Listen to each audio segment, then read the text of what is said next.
இப்ப பாத்தீங்கன்னா, இந்த பாலுக்கெல்லாம் கொள்முதல் வைக்கிறாங்கல்ல, அந்த மாரி வந்து விவசாய பொருளுக்கெல்லாம் வந்து நீங்க வந்து ஒரு கலெக்ஷன் சென்டர் மாரி வைக்கலாம். இப்போ நெறைய ஃபார்மா ரிலேட்டட் கம்பெனிஸ் இருக்கு.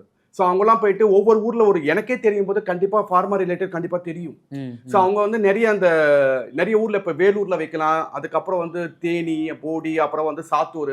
அந்தந்த ஒரு இடத்துல வந்து ஒரு எங்க டிமாண்ட் அதிகமா இருக்கோ அங்க வச்சுக்கலாம். கலெக்ஷன் சென்டர் மாரி ஆ. வச்சீங்கன்னா, நெறைய பேர் சரக்கு வந்து போட்டு வரதுக்கு ஈஸியா இருக்கும். அவங்களுக்கு பேமெண்ட் வரும். இது சாத்தியப்படுமான்னு கேட்டா, கண்டிப்பா சாத்தியப்படும்.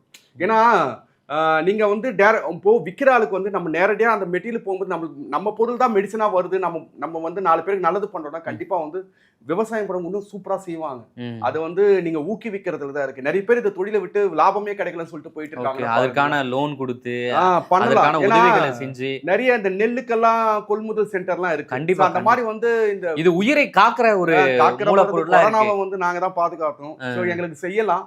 அ, யாருக்கு இல்லாத அக்கறை உனக்கு எதுக்குன்னு கேட்கறாங்க. அஹ. பட் நம்ம இந்த துறையில வந்து ஒரு 30 வருஷமா இருந்திருக்கோம். ம், 30 வருஷமா இருக்கும்போது ஏதாவது ஒண்ணு பண்ணணும். யாருமே இத வந்து ஓப்பன் பண்ணதில்ல. யார் தான் பண்ண போறது?